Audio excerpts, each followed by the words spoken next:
Nach 3 Monaten in Deutschland weiß ich, hier will ich nicht leben. Das ist ja nichts. Das ist ja gar nichts. Das ist ja nur doof hier. Ja, also deswegen spontan Richtungswechsel. Und jetzt geht's nach Athen, Griechenland. Da haben die 2% Wachstum. Die Griechen sind, glaube ich, ziemlich in Ordnung. Sanfte, freundliche, fröhliche Menschen. Wetter ist gut, Essen ist gut. Die haben haufenweise Fisch. Ich glaube, ein paar tausend Inseln. Alles in Ordnung. Ich werde das mal in Athen versuchen. In diesem Video suche ich Geschäftsmöglichkeiten. Zuerst mal repariere ich eine Kleinigkeit in der Wohnung. Wer das nicht mag, kann das auch gerne überspringen. Dann gucke ich mir 2 verschiedene Wohnungen an. Sehr unterschiedlich, relativ ähnlich im Preis. Und danach ein Ladengeschäft in Top-Lage, gleich bei der Akropolis, was ich als Café umbauen möchte. Ja, jetzt bin ich in Athen und die Wohnung, die ich hier habe, Glück gehabt, der Toilettenabfluss verstopft, fließt ja alles ins Badezimmer, nicht so lecker.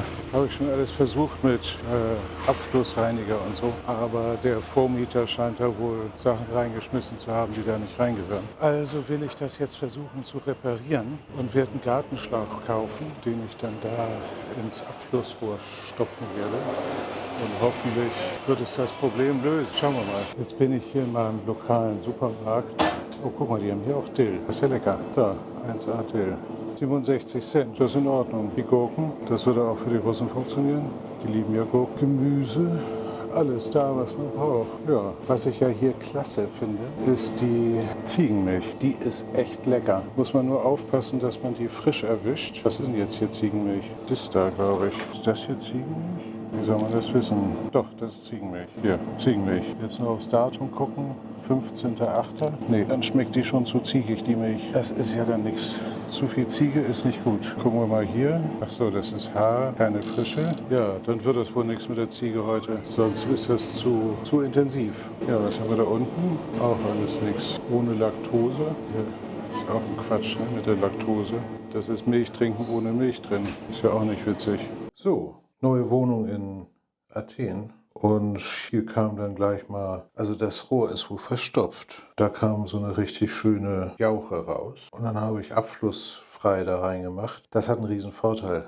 Jetzt riecht das nicht mehr, die macht die Bakterien natürlich tot. Dafür riecht es jetzt ein bisschen karamellig, das ist ja auch ganz schön. Das muss ich jetzt versuchen freizukriegen, weil sonst ist das hier nichts mit dem Abfluss. So, dann schauen wir mal, ob das so funktioniert hier. Ich habe mir jetzt bei Praktika, diesem Baumarkt, den gibt es hier nämlich auch, habe ich mir so einen Gartenschlauch besorgt. Und mein Plan ist jetzt hier, wenn man da nicht reintreten muss, da unten, mein Plan ist, diesen Schlauch an die Waschmaschine, den Schlauch von der Waschmaschine anzuschließen und mit dem Schlauch da reinzugehen und dann hoffentlich da die Verstopfung freispülen. Das könnte natürlich echtes Desaster werden, aber schauen wir mal. Also jetzt erstmal den Waschmaschinenschlauch hier auf und dann hier, damit wir ein bisschen was spülen können, um die Kloake da freizuschieben. Also mit verstopft ist ja natürlich nicht so gut hier. So, das sollte sitzen und los geht's. Na, das wird ja witzig hier. Das wird ja witzig. Das ist doch ein Mensch, ey, was man hier alles so machen muss, nicht? So, jetzt mal das Loch hier finden. Das geht ja schon mal ganz gut. So, spüren wir mal ein bisschen. Kommen wir sicher gleich alles hier entgegengeduscht. So eine Gesichtsdusche vielleicht. Oh, ja, oh, da kommt ja eine Soße. Okay. Also, wir stehen nicht so richtig hier. Na, guck mal, da ist noch ein Loch. Alter Schwede. Fast wie Beatbox, nur im Klo.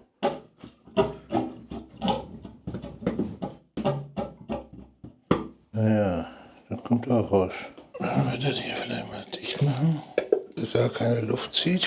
Mal hier ein bisschen Toilettenbeatbox. Okay, hier gar nichts. Also, das ist nichts. Ich gebe offiziell jetzt schon auf hier. Vielleicht kann das Ding was. Chemiekeule. Kriegt man das Ding nicht auf hier. Ja, das mit dem Klo, das hat sich dann geregelt, weil das Rohr außerhalb war oder ist gebrochen. Das hat mir dann der Klempner gesagt. Die haben da eine Kamera reingeschoben. Und mein Nachbar oben, die haben Kinder, die schmeißen da immer diese Arschlappen da rein. Und dann verstopft das und dann gibt es einen Rückstau. Und wenn die aufs Klo gehen, dann landet das bei mir in der Wohnung. Auch nicht gut. Aber ja, wie gesagt, ist gelöst das Problem. Die bauen da jetzt ein neues Rohr rein. Shall I wait? Okay, perfect, I'm here. Okay, lass mal gucken. Jetzt glaube ich, soll ich hier in den Keller gehen. So, wo ist das jetzt? Noch einen runter? Das wäre ja Doppelkeller. Zweimal Keller. Hey, how are you? Fine, fine. Is it cool that I film the apartment? Huh? Can I videotape it? Cool, cool. Where are you from? Ghana. Pleased to meet you. Okay, let me check. Okay. Das ist hier, ja, guck mal, da geht es ganz schön abwärts. Also richtig doppelt, ja, ist natürlich hier geil. Kamera mal gerade machen hier. Das ist dann da wohl die Küche. Hier ist das Wohnzimmer und hier ist die Terrasse. Terrasse finde ich jetzt ziemlich gut. Ziemlich im Arsch, aber ziemlich gut. Haben wir ein bisschen Mörtel hier wieder, guck mal hier. Ganz schön schwer mit dem Gimbal. Gimbal hier. Ja, kommt man hier rein, dann ist das hier. That's the kitchen, right? Kitchen and that's bathroom? Okay. Okay, here's the kitchen and bathroom. Badezimmer. Okay, elektrische Heizung heißt, die andere Heizung scheint nicht zu gehen. Okay, Wasserdingi. Das reicht natürlich niemals für hier die Badewanne. Für so eine relativ große Badewanne. Dann ist hier Klo und da ist der Eingang. Nicht so schlecht. Ja. Die Heizung da in der Wohnung ist so, das hat mir da der Bewohner gesagt, Heizöl ist zu teuer und deswegen kauft das Haus kein Heizöl mehr. Die Heizung scheint zu gehen, aber ist nicht mehr in Betrieb, weil einfach Heizöl zu teuer geworden ist. Und deswegen heizen jetzt alle nach Bedarf mit so kleinen Stromradiatoren. Ja, auch eine interessante Entwicklung in diesem ganzen Energiezusammenhang. Die Wohnung hier in Gysi, die finde ich eigentlich ziemlich gut da mit dieser Dachterrasse oder Balkon. Also ist ja kein Balkon, ist eher eine Dachterrasse. Die ist ziemlich cool, finde ich. Die wollen 31.000 Euro für die Wohnung haben, habe ich mir dann durchkalkuliert. Also Materialkosten, die zu renovieren, sind ungefähr 6. Und dann nochmal die Arbeit nochmal 6. Entweder muss ich das machen, ist ja auch nicht unbezahlt, meine Zeit, oder eben Handwerker. Dann kommt man auf 12, 31 plus 12 sind 43. Dafür kann man eine eben gleichwertige Wohnung ungefähr für den Preis so kaufen, kann man sich den ganzen Stress und die Arbeit sparen. Das habe ich dann dem Besitzer so gesagt und 24.000 angeboten, aber das fand er nicht so gut. Deswegen habe ich mich dagegen entschieden. So, das ist das Apartment hier. Hier ist die Küche, hier das Badezimmer. Da muss die Decke raus, damit es hoch ist. Hier ist die Küche. Kleines Fenster für die Abluft. So, und dann von hier kommt man. Hier muss wohl ein Junkie gelebt haben. Sieht ja katastrophal aus. Fenster. Die kann man vielleicht klar kriegen. Meine Fresse. Hier schön noch Tabletten. Logisch. Kleiner Schrank. Hier ist die Wand zur Küche und eine Wand zum Wohnzimmer. Und hier ist das andere Zimmer. Der Boden ganz schön weich, der muss ersetzt werden. Hier noch ein Fenster.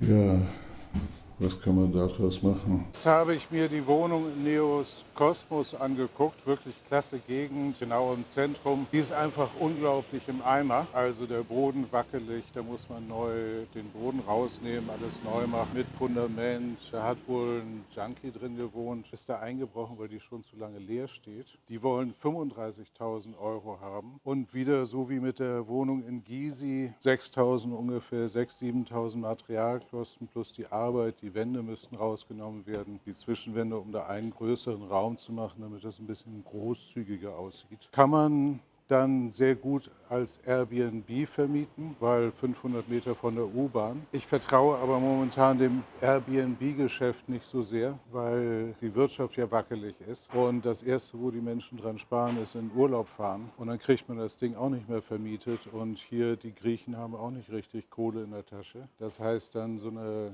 Souterrain-Wohnung kann man dann vielleicht für 350 Euro im Monat vermieten. Das sind also auch wieder 35 plus ungefähr 12 Investment, sind 47.000. Für den Preis kann man die gleiche Qualität Wohnung aber schon renoviert kaufen. Also macht keinen Sinn, muss ja ein Anreiz sein, so ein schrottes Ding zu kaufen. Also habe ich mich da auch gegen entschieden. Frühherbstliches Wetter, ganz angenehm, nicht zu warm, nicht zu kalt, wirklich schick. Ich bin in Petralona, Anno Petralona. Das ist gleich unter der Akropolis. Also, ich weiß nicht, da hinten ist sie, da irgendwo, so 500 Meter von hier. Ziemlich gut. Anno Petralona ist so ein Ausgehviertel, so ein bisschen schickerer, so hipstermäßig. Also Leute, die ein bisschen Geld haben.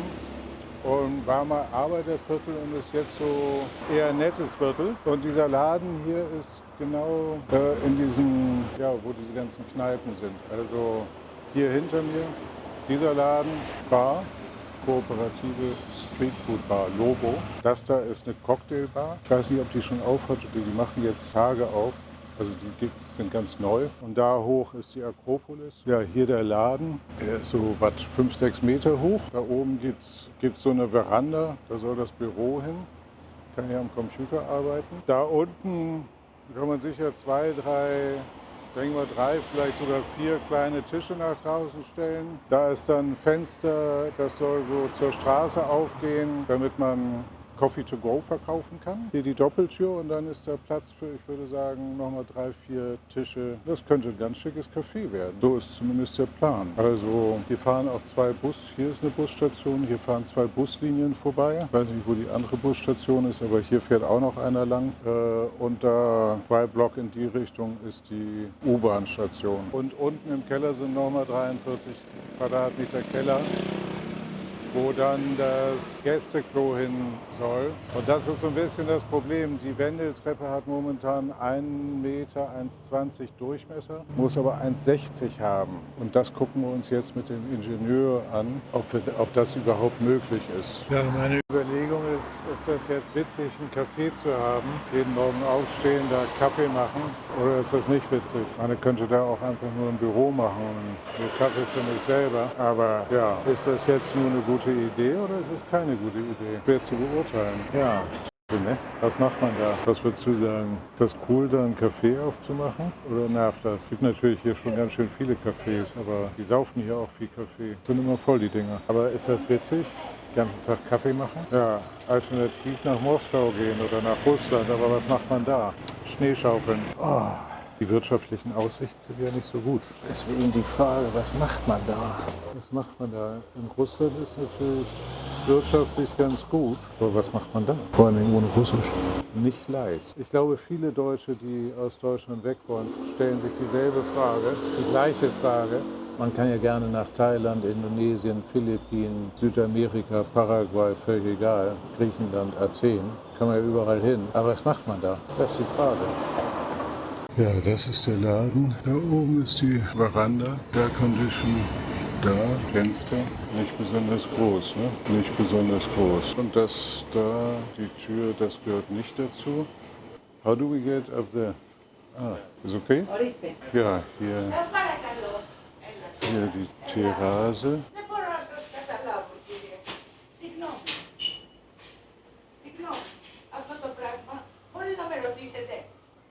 Energetische Mutti.